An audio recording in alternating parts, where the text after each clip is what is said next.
comments this afternoon. We wanted to take an opportunity to meet with folks and kind of give you an overview of where we are with what we believe is going to be high water 23 and the potential of what we're looking at. Definitely some similarities to 2017, but definitely some significant differences between 2017 that make it clearly its own unique situation. I have with us up here today, we have our chairman of our commission, Buzz Sharman, who's coming into the arena. We have Caleb Cage, who is our incident commander here for Churchill County. We have Dr. Justin Heath, our commissioner. We have Jack Worsley, who's with the Bureau of Reclamation. We have, of course, our Mayor Tedford here. We have having a day. Miles Ghetto here, our commissioner, and Ben Shawcroft, our general manager of TCID. So we appreciate them coming. And so with that, we're going to get right after it, and I'm going to turn it over to Caleb, and he's going to give us kind of an overview of the current situation that we're looking at. So Caleb? Thank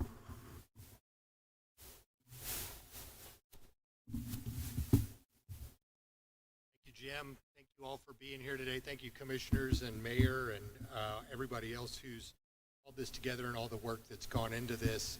My name is Caleb Cage. I was brought on to be the incident commander of this event, and have been working with the team here, and really an amazing response that's been underway over the last bit, bringing all of the different people together, and we're going to be talking about some of those here today. So I'm going to flip through a few slides here and information regarding the differences between 2017 and 2023, and what the differences in the situation and the response are. Next slide, please. As I noted, we're talking about the situation and the response in 2017. Again, in 2023, some of the planned mitigation efforts and some of the key takeaways that we hope you all leave with here today. In 2017, as you all surely remember, Northern Nevada was hit with two back-to-back floods in January and February, resulted in two presidential disaster declarations, and also were the result of cycles of intense snowing followed by atmospheric rivers in the Sierras. So lots of snow with warm rain on top of them. The Lahontan Reservoir at the time had received in excess of 90,000 acre-feet of water in about 5 days. And so all of this snow buildup in the mountains built up very quickly and also released and melted very quickly, resulted in really high water content in the snow, between 250% or 300% of normal for the water year. And the Lahontan Reservoir was the potential for water coming down the mountain was 2.5 to 3 times the amount that could be contained in Lahontan Reservoir. And at that time, Lahontan Reservoir needed to be emptied twice before September, and it remained full with all of the snow and the water that was in the mountains. When the spring thawing began, there was record, again, this was the result of record snowpack in the mountains, and soil saturation here in the valley was very high as well. But there was long and sustained spring weather that continued throughout the spring. Next slide, please. As you all know, the response was immediate and extensive for an extended period of time. It went from everything from mitigation measures within the community like sandbags to river and canal cleaning together with the U.S. Army Corps of Engineers and all of the other partners here in town, controlled releases of the Carson River and associated canals, ongoing public information efforts, installing culverts under I-95, and then the berm that was established near Pasture Road for property protection. And of course, the two major projects were the V-Line Weir and the Big Dig, as it's referred to, the 17-mile canal taking water out of Carson pasture that had been placed there through the V-Line Weir. Next slide, please. Sorry, I skipped a slide without telling you. Next slide, please. Thank you. So the situation we're facing right now in 2023 is similar in some respects, as your county manager noted a moment ago, but it's also very different. We have ongoing snowfall and atmospheric rivers in the Sierra, but we have record snowpack in 2023 in the Sierra Nevada mountains yet again. So there have been local city and county emergency declarations in order to coordinate resources. There's been a governor's declaration of emergency, but there have been no presidential declarations of emergency yet, and that's due to timing. The current LIDAR readings are showing approximately 1.1 million acre feet of water held in the snow above 6,000 feet in the Sierra, and with certain areas like Spratt Creek near Markleyville with an estimated 1,600% of normal snowpack. Different from 2017, we have much colder weather up in the Sierras right now that's freezing a lot of the snow, or keeping a lot of the snow in place and not allowing it to thaw over time, which shortens the window for the amount of time we have for that water to come down the Sierra into the valley here. Unlike last time, there's a potential need to fill the reservoir 3 times instead of 2 times, which is why all of the ongoing efforts are underway. Spring thaw conditions remain similar, record snowpack in the mountains, soil saturation in the river valley here, and warm spring weather is anticipated, but not here yet. Next slide, please. For the 2023 response so far, we already have in place the culverts under 95, which I talked about a moment ago, the berm for property protection, the V-line canal or V-line weir and the Big Dig. And in addition to those efforts, we also have ongoing efforts that include sandbag availability, river and canal cleaning, just like 2017, controlled releases of water through the Lahontan Dam system and the canal system that follows, as well as public information like this event, like the various news releases and public information releases, the call center and others, and the TCID board making water deliveries available to members of the community who would like to have them in order to take stress off of the system. Next slide, please. For planned mitigation efforts, there are a couple of items that are significant. Because we're in a different year, or the water situation is different in 2023 than it was in 2017 rather. There are additional considerations that are under review right now. So again, a lot of the work is going on with local governments, working with state and federal agencies in order to coordinate resources for preparedness, response, and recovery throughout the emergency management process, but also the similar water releases that are underway right now throughout the canal system coming from the Lahontan Reservoir. There are plans under consideration right now to improve upon the berm that was established in 2017. There is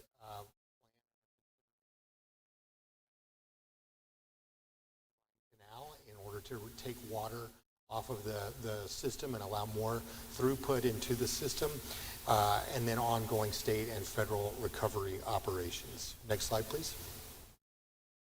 Key takeaways for us today. We all are, and we're glad that you're here and grateful for the opportunity to answer your questions and talk about this with you. But we ask all of the members of the community to prepare for flooding now, that this is a different year than 2017, and although we don't have much in the way of flooding here in the community right now, we're still very much in the window of time when that can happen. If you live in areas near the river, we're asking that you assess impact on your personal property and take action to protect your property and reach out for sandbags or whatever that we can do to support. Big takeaway for us is we are doing everything we can to optimize the flow of water in the system so that as much water can go into the weir, the weir, the canals, and the river as possible, so that we have as much space and as much room available within the reservoir in order to take and receive that water as the thaw occurs. Last, we ask you to stay informed, be prepared, and to have a plan. Thank you, and I appreciate your time and look forward to your questions.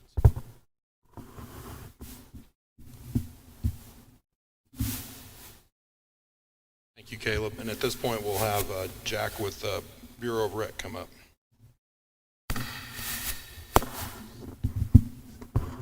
Hey, good afternoon. I'm Jack Worsley with the Bureau of Reclamation. I'm the Hot Basin Area Manager. We're out of Carson City. In 2017, I was a Deputy Area Manager. I spent from February through July in Fallon every day, helping monitor the situation, working with our hydrologists to develop the forecast and predict what the runoff was going to be better. So Caleb did a great job. I just want to kind of come in and emphasize a couple points. The why 2017 and 2023 are so much different. We have a different way to measure. We use River Forecast Center, NRCS forecasting, their April through July forecasts, and they start solidifying in March and April about how much snow is really up there. Since 2017, the state of California has commissioned aerial snow observation flights, which uses LIDAR, which is way more accurate than the forecast to tell us what's up there. The last flight that was run was in March 1st, and that showed about 1.1 million acre feet of snow above 5,000 feet. They're going to run one here in the next 2 weeks before the end of the month, and we'll get an update, because all this March snow has not been captured. The other thing is, so we think there's going to be 1.2, 1.3 million acre feet of snow equivalent up there that could possibly come down. In 2017, we saw 50% of what they predicted was up there be absorbed by the ground, and we saw half of that here. So April through July, we saw about 500,000 acre feet or so that actually hit the dam between April and through July. Through the water year, October through the end of September, was 929,000 acre feet. So we're concentrating on it April through July. So at 50%, 600,000 acre feet. If it's 30%, it's 800,000 acre feet, April through July. What concerning is the difference too in 2017, we had 4 years of drought. The ground was really dry. There was an early demand by the farmers in the valley here. That's not the case. Carson Valley was not saturated. Carson Valley's got 2 or 3 inches of water in it, and a lot of still low snow out there at the valley. That doesn't get accounted for by the ASO or the RFC. They kind of look at it, but it really doesn't get accounted for. So with the potential to have the high runoff, the 800,000 acre feet. And the biggest difference is we started seeing that runoff in February. The average temperature in Reno with Carson area this time of year is 60 degrees. We're getting freezing at night. It's freezing up on the mountain. So that just means all that water's sticking up there. And it's not going to stay cold forever. So we're very concerned that we're going to get it in one big push or 2 big pushes. May, some of our forecasts say May were good. In June, we get uncontrolled flows over the dam. The dam's safe. You don't have to worry about LaHontan Dam. I mean, there's nothing wrong with LaHontan Dam. LaHontan Dam can pass 70,000 acre feet through the spillways with no problem, with 70,000 CFS. Over 1,000 CFS, we start having problems here. So the goal is to control all the releases below the dam. But this additional work with the weir is to have the ability to take a little extra if we do get some uncontrolled releases over the top of the spillway and be able to handle that. So that's what we're working on now. The TSC engineers that designed the weir in 2017, that same team is still there, and they're doing the design on the current weir. So we're working really hard to try to do what we can to prevent it, but there's no prediction. And I just want to echo, this is not 2017. It's not going to be taken care of. 2017, we were close, but there's a big concern that we are going to have some uncontrolled releases and not be able to handle it the way the water comes off.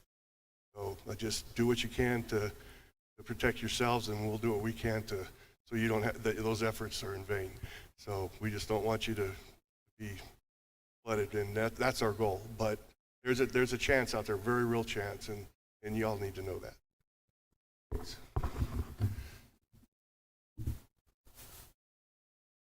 We've got a few more comments, and then we'll go ahead and take some questions if folks have. Buzz, did you want to make comments?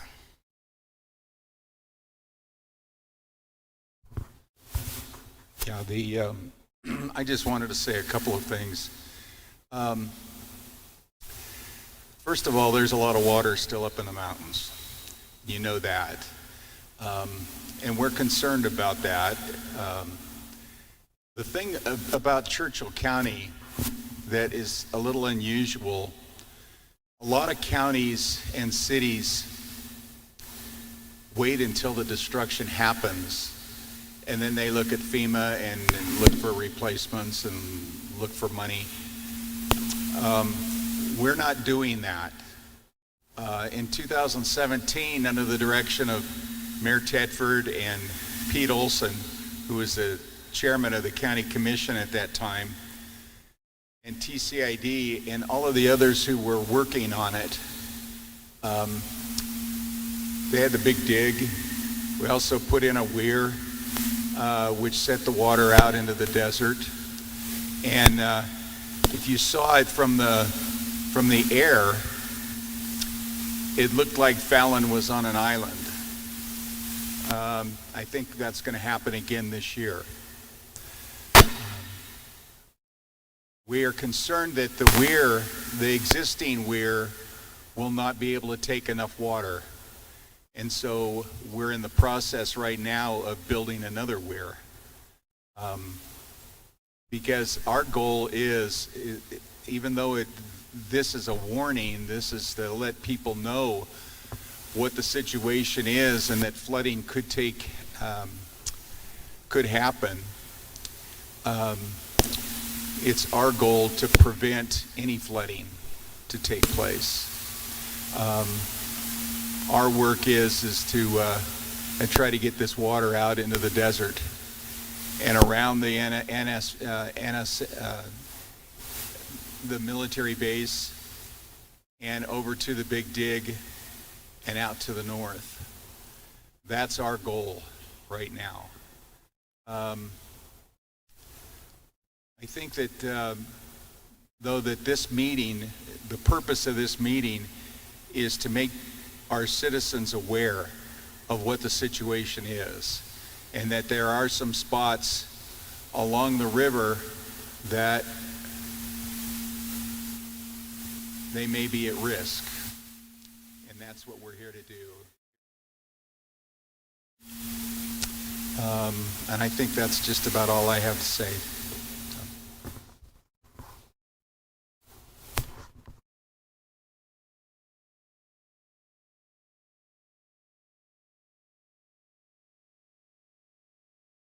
Couple opportunities to speak on this in the last just few days is complacency on the part of our community that it all worked great in 2017, so we don't really need to worry, it will work great again.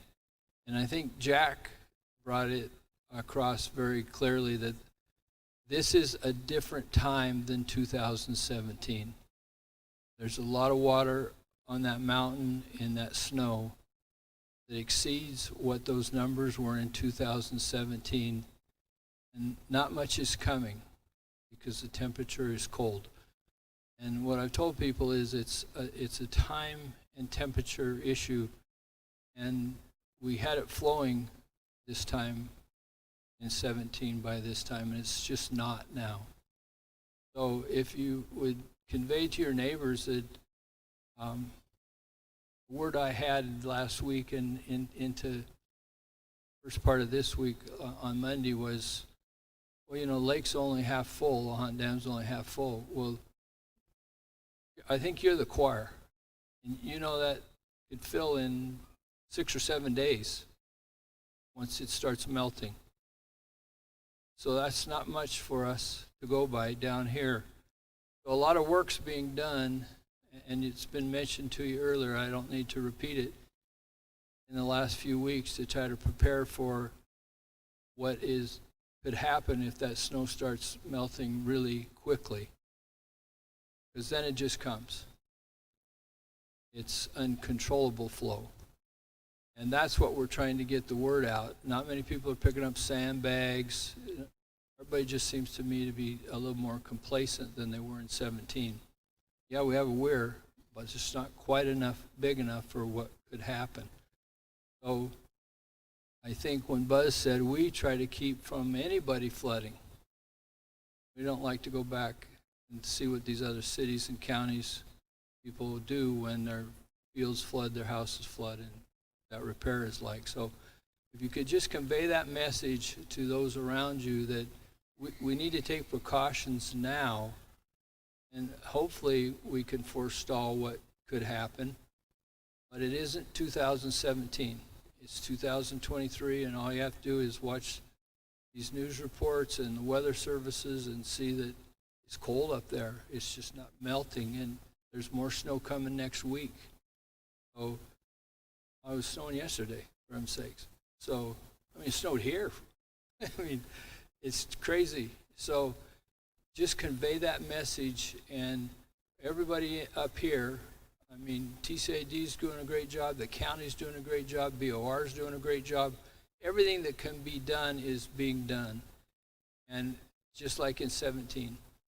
And hopefully that will get us through this. But that's the message to send out. That's a frustration point, especially for me, and I think the others up here, that one thinks this will just go away like it did in 17. But we need your help in just sending that message out. That'd be very much appreciated. Thank you. Thank you, Mr. Mayor.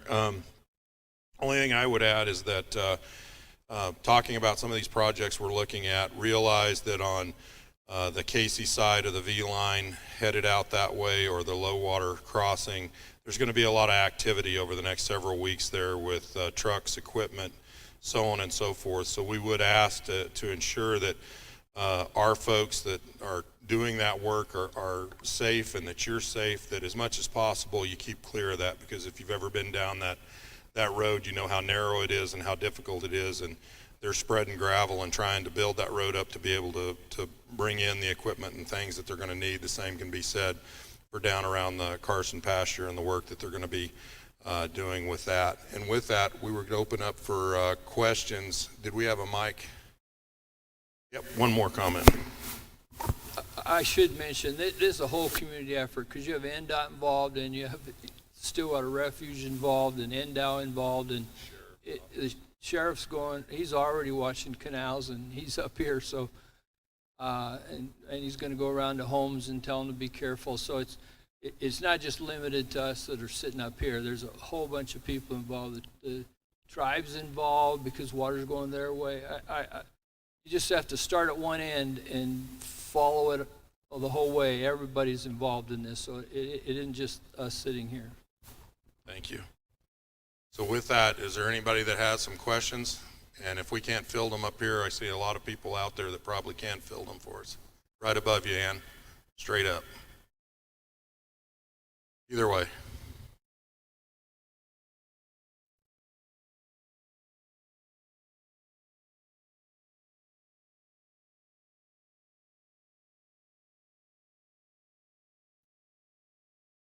A little button on the bottom.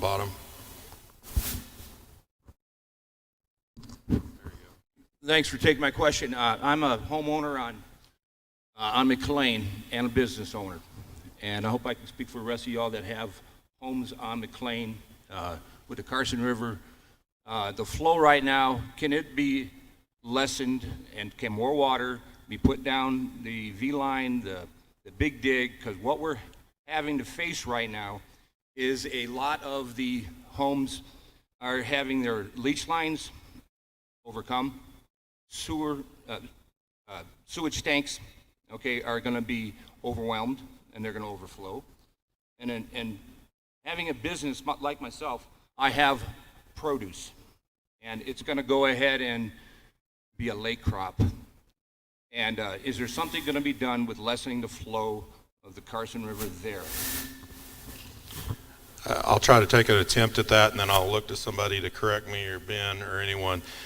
Basically, we've got it dialed up and down to as narrow a patch of flow as we think that we can live with. Because the reality is, the water in the lake, like we're talking about, we got to get it out of the lake. And we want to do as minimal impact on you guys that are downbound the river, but we got to get the water out. Right? So it's like that double-edged sword deal. Sorry, I'm trying to get it to not yell at me so I can hear you.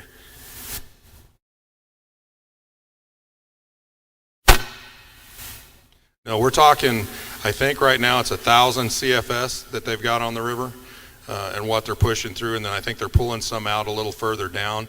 And then with the combination of that and the remainder of the system, we're at a total of 2,200 CFS going out in a 24-hour period. To give you an idea how that calculates, you double that to get your acre feet, thank you, to get your acre feet. So you're basically in a 24-hour period pushing 4,400 acre feet out of the system. So we are going to max the system as much as we can.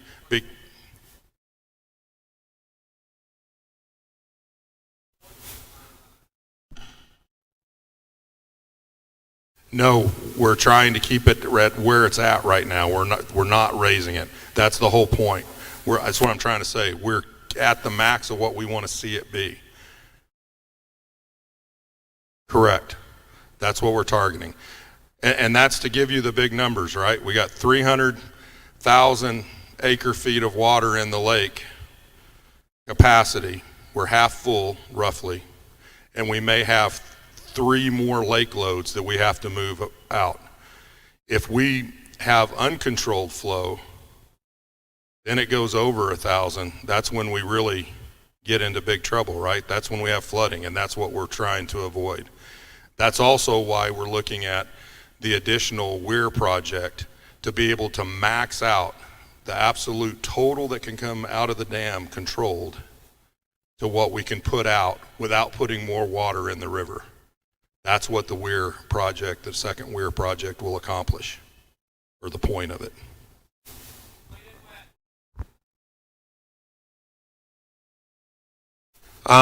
Right now, we can't give you a good date. If I gave you a good date, I'd be lying to you. So we're to an effect, I would say that you're going to see stuff coming out in terms of the commission approving funding and those kind of things next week. And we're going to start having equipment and trucks rolling. Well, they're rolling now in terms of getting the road built to be able to get there. It depends on supply of steel coming out of California and getting the contract deal in place as quickly as possible. Question. Are there any areas within the city limits which are at risk? Anytime that you have a flood and an uncontrolled flood, you're going to have risk that would include the city, yes. But if we can control, right, that's what this is all about, then that's the whole point. It doesn't get over 1,000 CFS in the river and no one gets wet. And that's the goal. But again, it all depends on how quick the melt comes, how it comes down, all those things that are out of our controls. There's parts of this that we can control and work hard and diligently at, and we're going to, and there's parts that we just can't. So I live at the end of Trento. I guess that's the spillway you guys having going towards Hazen. Are we worried about Trento spilling, or is it going to keep flowing? Because it's Mustang Pond's filling up now, and it's backing up over and close to the road. I don't know. I need to start sandbagging, get the tractor out. I'll turn this one over to TCID. There was a question about the T line. And that's the T line up there that you're asking about. Yeah. So the T line we're putting some down it right now, but because of the lack of water deliveries, we're not able to maximize it yet.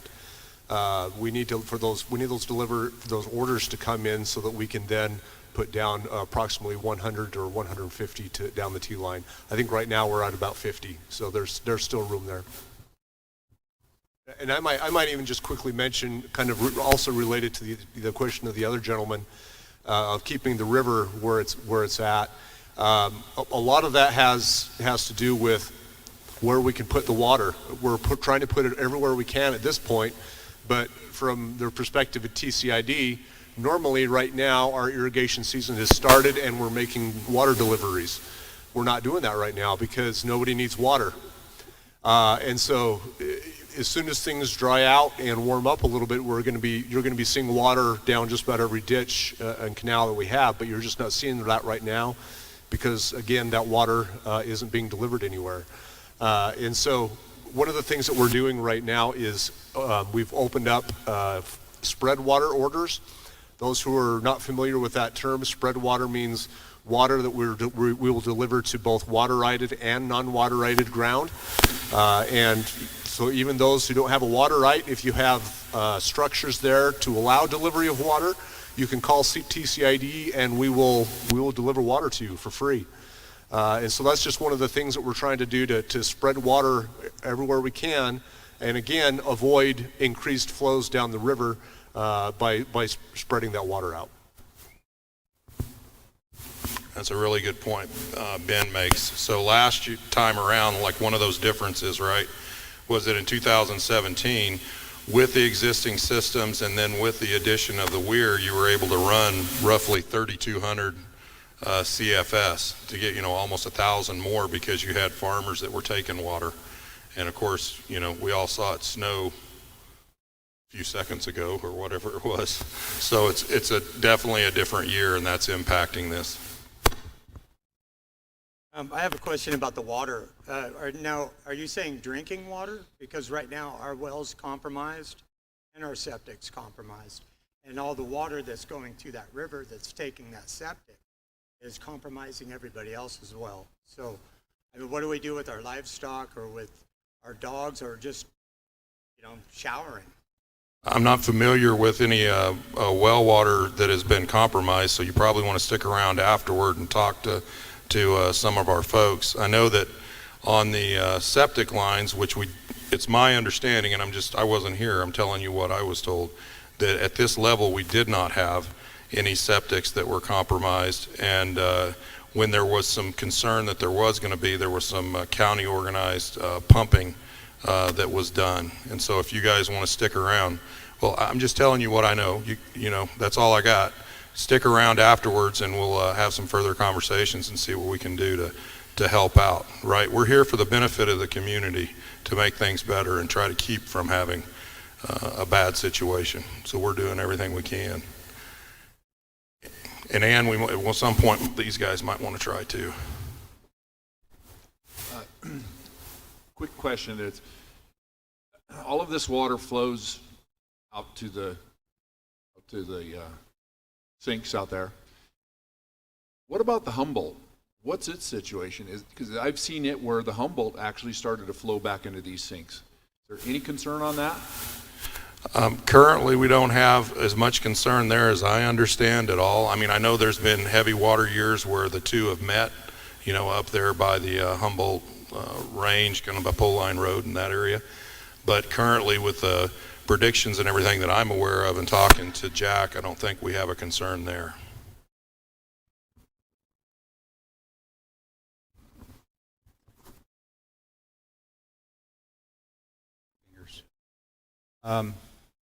2017, our goal was to keep water from going over the spillway, because if water goes over the spillway, then we can't really control the level of the river.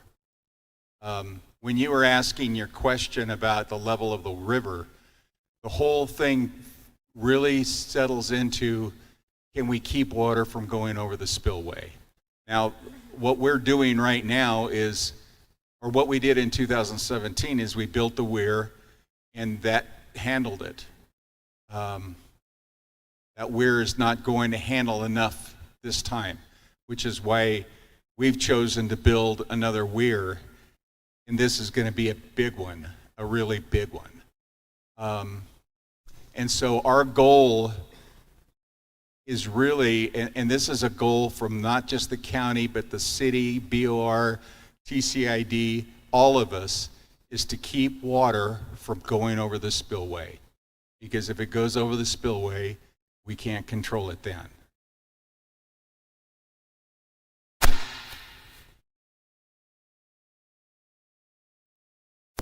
Thanks. First of all, I just want to say, God bless y'all, especially for trying to preempt something, one of God's and nature's movements. So with that, we live just off of Sheckler and around Phelps. We're not necessarily on the riverside, but my neighbors are. However, I hear precautions. Now, just know that this is a very simplistic question. This will be my first flood. We came out here 3 years ago, so we missed the other one. We come from the land of tornadoes, so we're all about prep for that. Brings me to the question of, and I heard Mayor Ted say, taking the necessary precautions. So in a very simplistic fashion, the knee-jerk reaction from what I hear has always been that, sandbags, okay, which I get, trying to control flow of water. But what other things at this juncture should we be really kind of lining out now? And as a guy that moved out from Oklahoma when he was 15 years old, I appreciate the tornado comment. A little different emergency flashback. No, I too wasn't here in 17. I live out there in the same rough area that you do. And I think the simple message is if you live down by the river, you're going to be in greater jeopardy, and jeopardy would go, move away from the river. Obviously, that's where the flows are. And so the precautionary things that we are talking about or recommending are if you have the type of property where you have a tractor and you can go up and put up a berm, if you live on a property that had a nice berm and or a previous landowner took down your berm to make a nice little beach pad, that probably isn't going to be beneficial right now. So to really walk around your place, take a look and see what things you think you can do to help mitigate under the worst case scenario, which we're hoping, I hope everybody puts out a bunch of sandbags for nothing. I mean, what a pain in the butt, but the reality is that's a better outcome than any other we can think of. So that's the kind of thing we're talking about.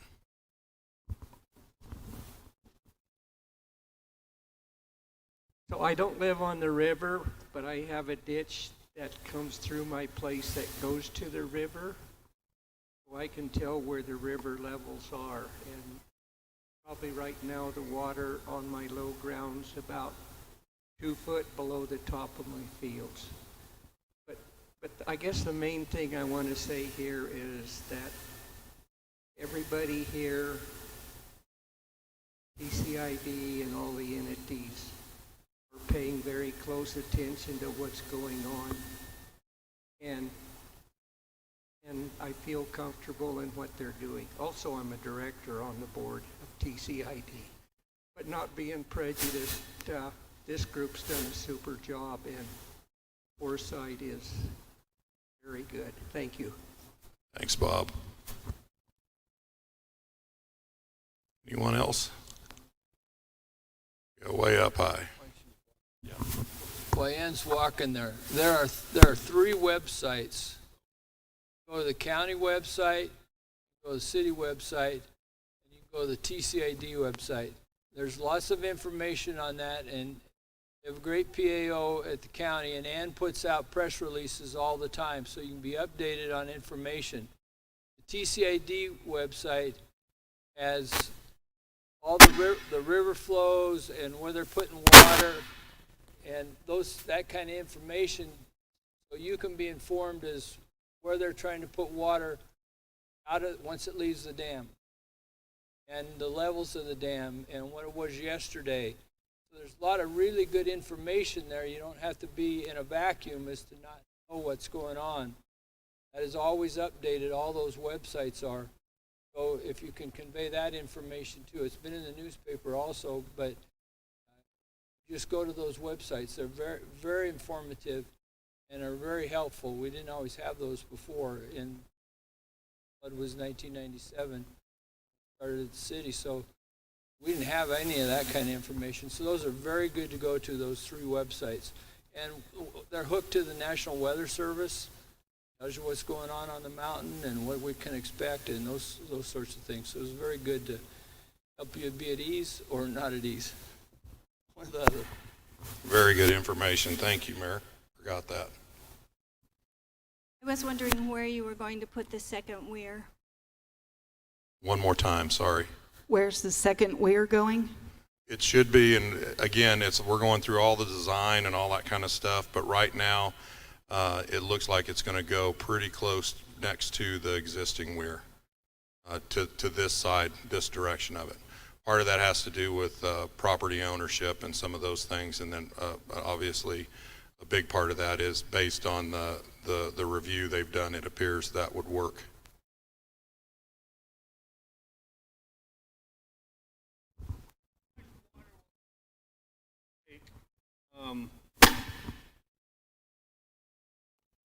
I live on by the Lovelock Highway, and I was just curious if it's maxed out, the river's maxed out now, or how much will it take? The river will wind up taking whatever gets shoved down it, but it's maxed out to what we are comfortable putting out down it without causing damage, without seeing the kind of effects these guys are talking about. That's what we're trying to accomplish, is the most we can get out of it without currently seeing a significant, I mean, obviously there's uncomfortableness and there's, a loss of space in your backyard if you're right on it and all that, but trying to not disrupt the functions of your home.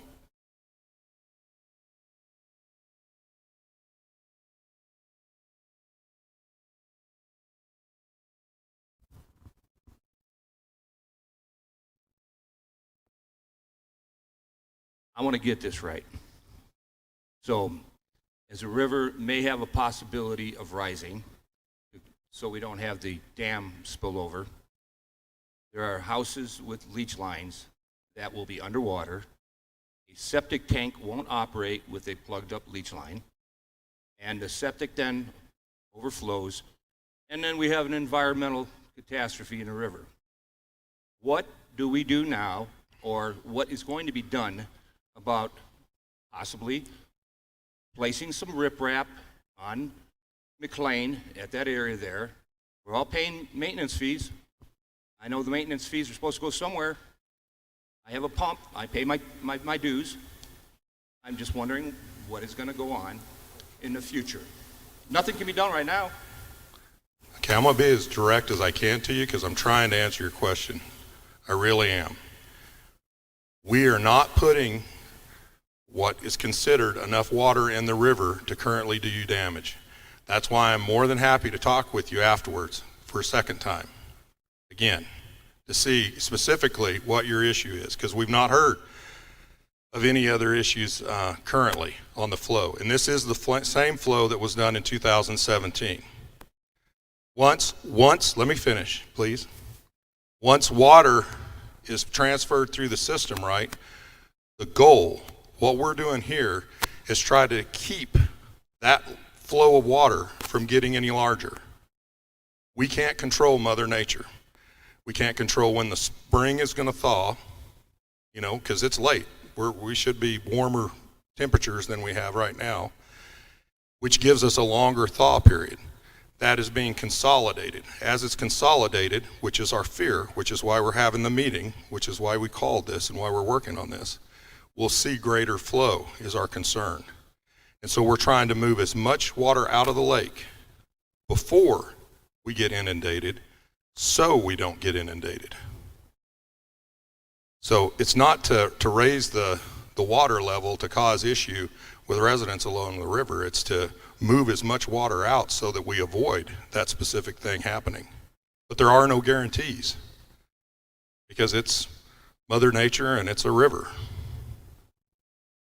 But again, happy to meet after and talk about if you've got some specific issues with your place.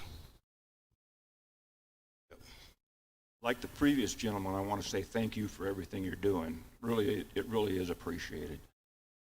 My question is the new weir, going in and how it's going to impact the Carson Lake. My place is just south of the base around Depp Road, and we had no problem in 2020 or 2017. With the added amount of water going out there and the improvements on the berm, what do you foresee happening out that direction? So it's a great question. We actually came up today in our emergency meeting, that area and location. We're specifically looking at those areas right now. We've got LiDAR data that's been previously flown thanks to Bureau of Rec. So that gives us better data than we had in 2017 because we didn't have any of that in 2017. And so as we're doing the calculations on the pass-through on the water and the flows and what those are going to look like, we're going to have a much better idea. As we see that we are going to find issues with any of those housing areas, the same would be the end of Lone Tree and some of those kind of areas, then we're going to come back and probably do some berming in those areas as well to create some defensive areas. But yeah, it's definitely, it's going to be a definite increase on the berm in the Carson pasture, and it's definitely going to be more water in the Carson pasture. The one good thing is it's not flowing like it did in 17 because it wasn't a breach of the Sheckler reservoir and then you had the big push. It's more of a gradual rise, and it's going to have less impacts on 95 and some of the roadways because of that. But yeah, it's not, none of this is idea and what we're wanting to do for sure. So appreciate that. But yeah, good point.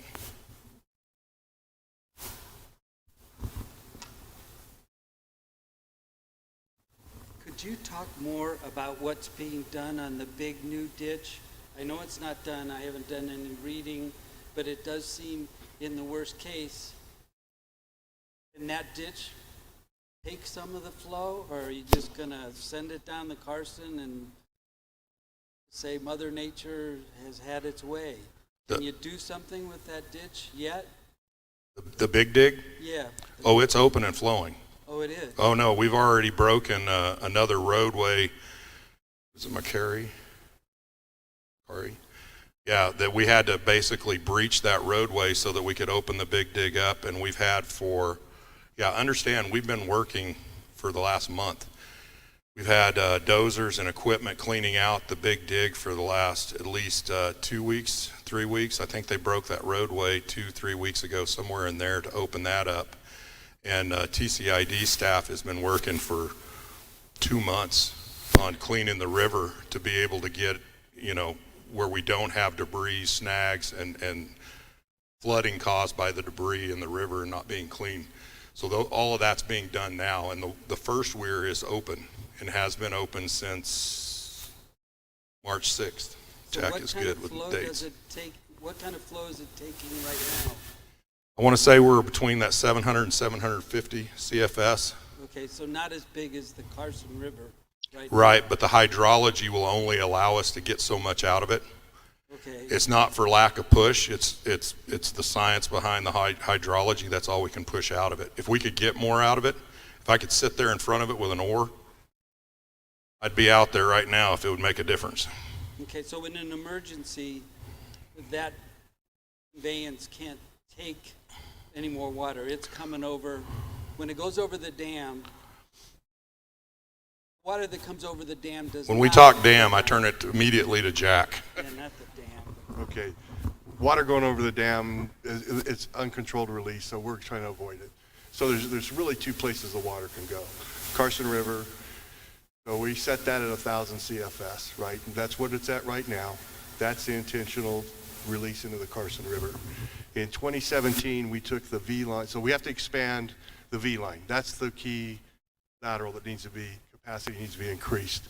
In 2017, we went from 1,200 CFS to 2,000 CFS. The max I think we put down we got close to 2,000. The weir was designed at 1,400 CFS, 700 would go out the weir, and 700 would be available for deliveries. That's because people were taking water. People aren't taking water, so we're only getting 700 out of the current weir. That's what it was designed for, but we know it will take more if you backwater it up. So the new weir is designed to have a capacity between the old weir and the new weir and raise the capacity of the canal by using some sheet piles along the embankments, put 3,500 CFS in the V line, and be able to pour it out 35 CFS without zero demand. And that's the goal. That's what you've got. So basically 4,500 CFS coming out. The dam can only release 3,500 CFS out the bottom. That's the max. So it's like putting it out of straw. So 4,500 CFS will be the ability to handle uncontrolled release. So if we get an uncontrolled release for 4,500 CFS or below, Carson River will not rise above 1,000. The rest will go out the V line. And that's the best we can design to right now. So we're trying to keep the flows controlled. In 2017, we ran 3,000 CFS only for a couple days. Mostly 2,700 CFS was the average. So we want to be able to bump it up to 3,500 CFS and split it between 1,000 in the river, not go above that, controlled, and put the rest down to the V line. So that's the goal. So where you're at right now in the river, that's the plan, is to maintain that as long as everything's under control. Once we go out of control, we've got about a 4,500 CFS capacity, and then the river has to take it up above that. So the goal is never to have an uncontrolled release above 4,500 CFS. So that's the plan. Are there any questions on that? Okay, and it's going to cause problems down at Carson Lake and Pasture. And we're working with NDOT and NDOW and trying to figure out the routing. And with the big dig the big dig will take a lot of more than it took in 17. So that's why we're trying to raise it up. It's kind of a push. You get the pool, more pushes out the big dig. And so the plan is to do that. So that's the next concern, is get this weir in place so we can protect the Carson area, and then move over to Carson Lake and Pasture and address those concerns there. And we're working with NDOT and NDOT basically to see about the highway, make sure the highway's protected as much as possible, and make sure that we don't cause flooding around that Carson Lake and Pasture, the folks that live there. And so we're looking for alternatives to get the water out there. Any questions?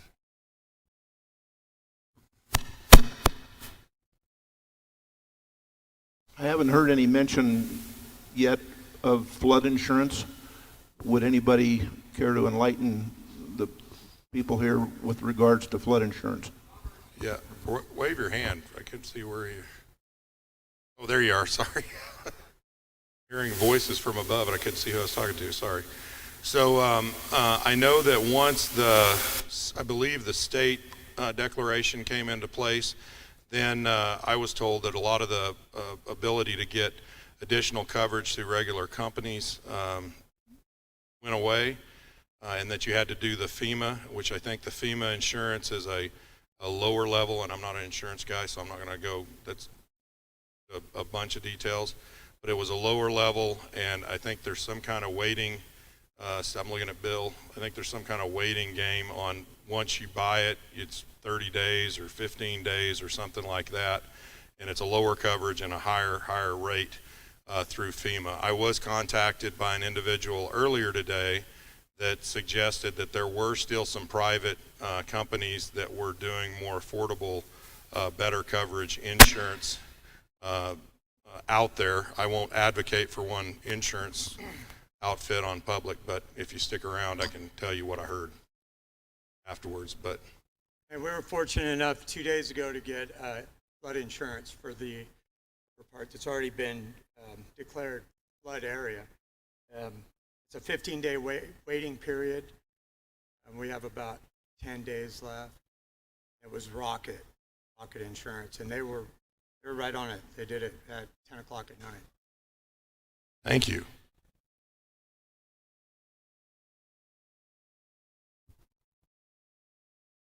Just to expand on the lady's question up above there,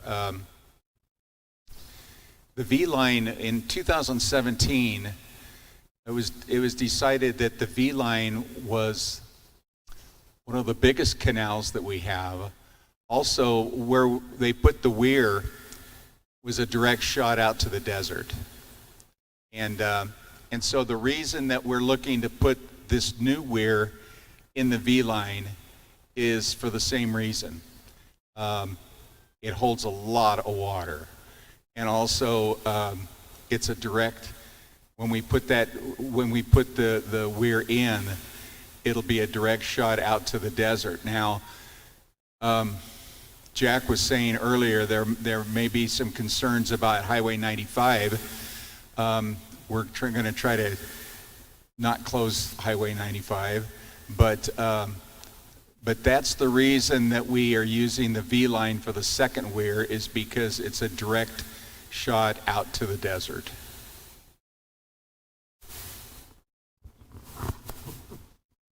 Any others? And then maybe we'll wrap up. Yeah. Downward. Yeah. No, that's the T line, right?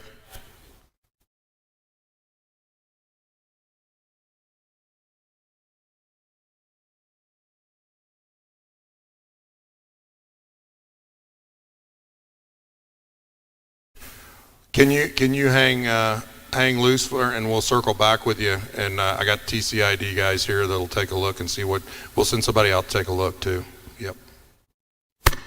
I have a question about, I live on McLean at the bridge, and can you tell me how often the bridge is being checked for debris? Is there somebody coming by on a regular basis? Because I was in Reno when the downtown bridge got all blocked up with debris, and I'm concerned about the condition of the bridge, knowing that there isn't that much of an area of access to get across the river other than that bridge. Great question. We have both TCID staff, and I believe they're staffing up with additional folks that are doing constant rotations on the infrastructure itself as well as the bridges. The sheriff's office has been for at least a couple of weeks, I think. Since March 6th, since we opened the weir, they've been also doing checks on the structures as they're doing their general and regular patrol. But thirdly, as a really good point to that, if you see something like that, you see something that looks like, you know, it could be an issue or it could be a flow problem or any of that, contact that call center that we've set up. That's specifically what it's set for. If you call them and say, hey, I'm out at wherever and I see there's a tree that's come down and hit up against the bridge, they'll immediately dispatch either TCID staff, road crew staff, city staff to go out, whoever can respond the quickest to check it out, make sure it's okay. And they've been doing that for the last couple of weeks. A great point.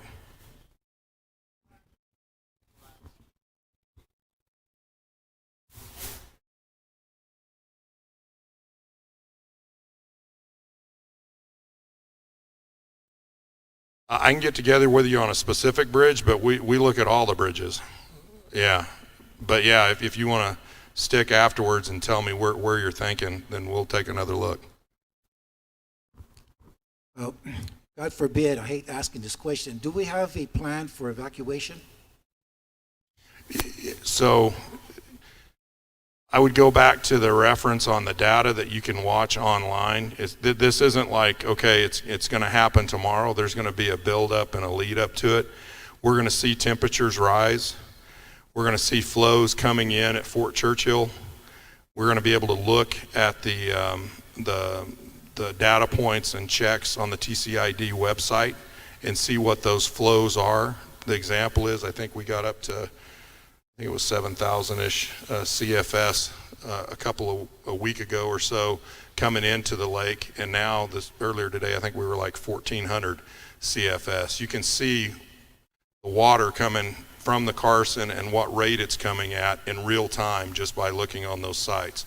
Obviously we're monitoring all of that, and if we get to a point where we have real concerns that we're not going to get enough water out of the lake to keep it from doing the spillway, then we're going to be having another instantaneous community contact moment. And I know that when we had times, the sheriff had mentioned this morning in our emergency meeting, that in 17 when they had times when they had pushes or flows come through that were unforeseen, they actually went out to communities, neighborhoods that were going to be impacted or could be impacted. I don't think any were. and knocked on doors and let folks know, hey, you need to check this out, you need to be paying attention. And I think even left flyers. So yeah, we have a whole process for keeping folks aware, and this is the beginning of it. There'll be more of this. We appreciate everybody coming. Any of you that have some other sidebar specifics to your own property or whatever, we're going to be here for a while. Feel free to hang out, and we'll answer as many questions as we can. We sure appreciate you guys coming, and don't forget what the mayor referenced. We have some websites, both on the TCID, the county, and the city, and also on the social media. We're pushing all of this stuff out to keep everybody informed. And what's our call center number? 775-867-5923. 5923. Let us know if you see something, or you can get other information at that place. Thank you guys so much. We appreciate it.